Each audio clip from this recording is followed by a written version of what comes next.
noite, galera do bem. Vocês estão bem? Vamos ao estudo. Ainda estamos no capítulo 14 e nós vamos ler agora sobre a colheita da terra. Se você quiser acompanhar a leitura, Apocalipse 14, verso 14. Olhei e diante de mim estava uma nuvem branca, e, assentado sobre a nuvem, alguém semelhante a um filho de homem.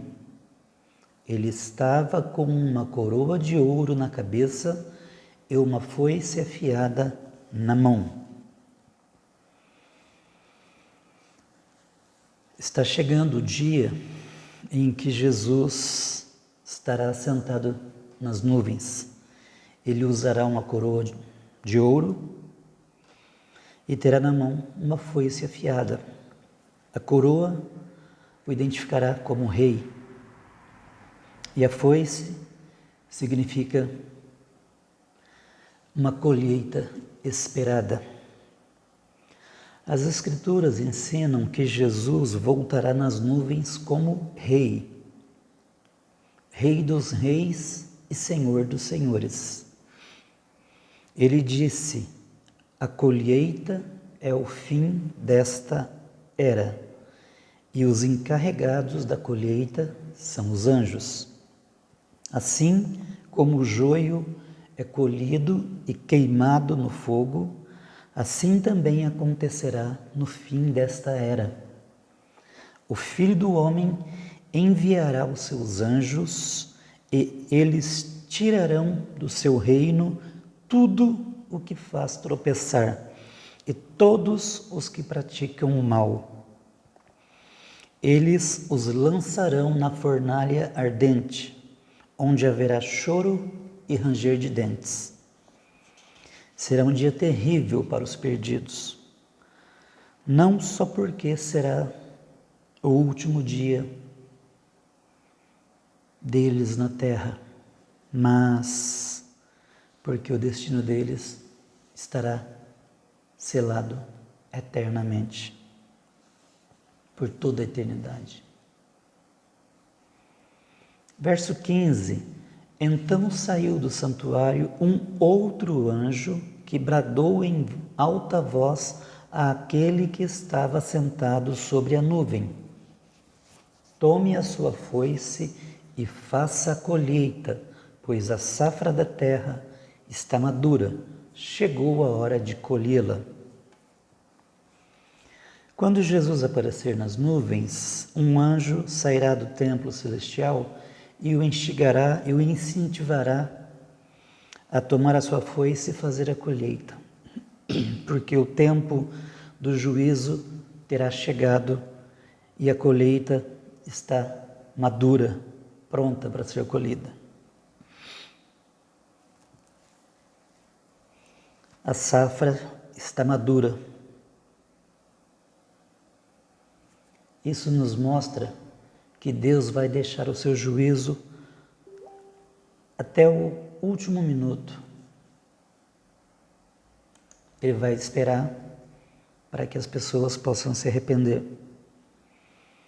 Mas quando vier o juízo, a igreja já terá sido arrebatada, claro. A maioria dos santos da tribulação já terá morrido também. E o que restar do mundo estará totalmente corrompido. Então ninguém pode dizer que Jesus agiu muito cedo, até porque ele deu tempo de sobra para que as pessoas se arrependessem de seus maus caminhos. Na verdade, os santos da tribulação já haviam perguntado a Deus quanto tempo ainda ele esperaria para julgar a terra e vingar o sangue deles. E Deus lhes pediu que esperassem um pouco mais. e ele esperará mais. Mas quando se aproximar o fim da tribulação, chegará o tempo de não esperar mais. Verso 16. Assim, aquele que estava sentado sobre a nuvem passou sua foice pela terra, e a terra foi ceifada. Jesus passará sua foice afiada sobre a terra. Muitos dos incrédulos que restarem se encherão de terror e tentarão correr e se esconder. Outros implorarão, chorarão e apelarão, mas infelizmente será tarde demais.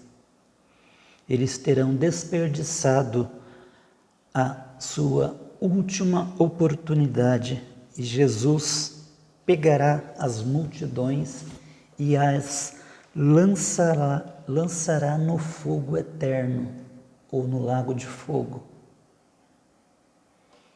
Verso 17. Outro anjo saiu do santuário dos céus, trazendo também uma foice afiada. Este anjo sairá diretamente da presença de Deus com uma foice afiada, assim como a que Jesus terá. 18. E ainda outro anjo que tem autoridade sobre o fogo saiu do altar e bradou em alta voz àquele que tinha a foice afiada: tome sua foice afiada e ajunte os cachos de uva da videira da terra, porque suas uvas estão maduras. Sairá outro anjo, desta vez ele sairá do templo celestial. Nós já falamos sobre o templo celestial, tá? Lá em Apocalipse 8, verso 3, trata sobre isso. É o lugar onde os santos da tribulação invocam a Deus para vingar o sangue deles. Neste momento, este anjo incentivará o anjo com a foice a juntar os cachos de uva da videira da terra, porque suas uvas estão maduras. Considerando que Jesus é a videira verdadeira, é provável que a videira da terra seja uma referência ao anticristo. Os cachos de uva serão os frutos da videira, ou as nações que seguem o anticristo. Aqui indica duas coisas. Deus, por fim, responderá às orações dos santos da tribulação, que clamam por vingança, e a maldade da terra será grande. Deus nem sempre responde às orações de imediato, mas Ele não deixará sem resposta.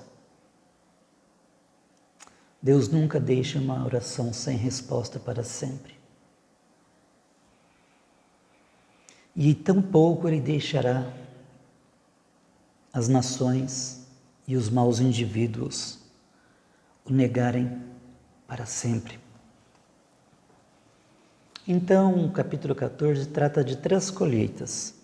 A colheita das primícias, os 144.000, a colheita dos incrédulos feita por Jesus e a colheita dos incrédulos feita pelos anjos. Verso 19. O anjo passou a foice pela terra, ajuntou as uvas e as lançou no grande lagar da ira de Deus. O 5º anjo usará sua foice para juntar as nações ímpias da terra. Ele as lançará no lagar da ira de Deus. Este é um símbolo que nos ajuda a entender o que acontecerá com eles. Quando os agricultores colhem suas uvas, eles a lançam no lagar e as espremem para tirar o suco. Nesse processo, as uvas ficam totalmente destruídas. O mesmo acontecerá aqui com os ímpios, quando esse anjo fizer a sua colheita. Eles serão como uvas sendo esmagadas em um lagar.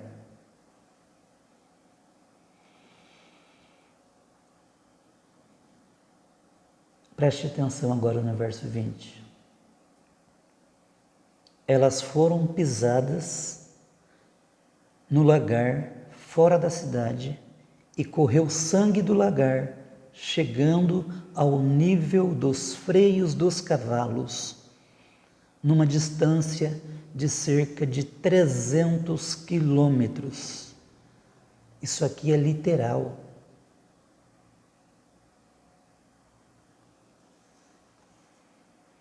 É uma referência à batalha do Armagedon.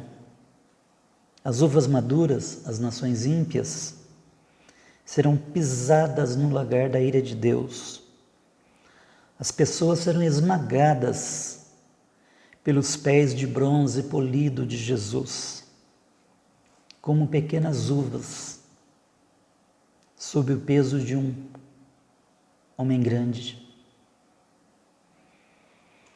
Considerando que o sangue subirá até o freio dos cavalos, sabemos que milhões de pessoas morrerão.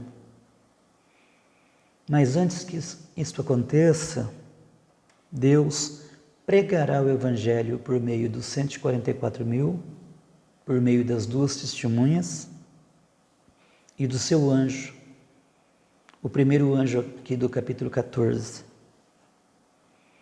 Ele também enviará um anjo, o terceiro anjo deste mesmo capítulo, para alertar aqueles que seguem o anticristo e dará ao mundo mais uma oportunidade para se arrepender antes de destruí-lo. Deus é longânimo, Deus é extremamente generoso, só que as pessoas não darão crédito a Deus. Infelizmente.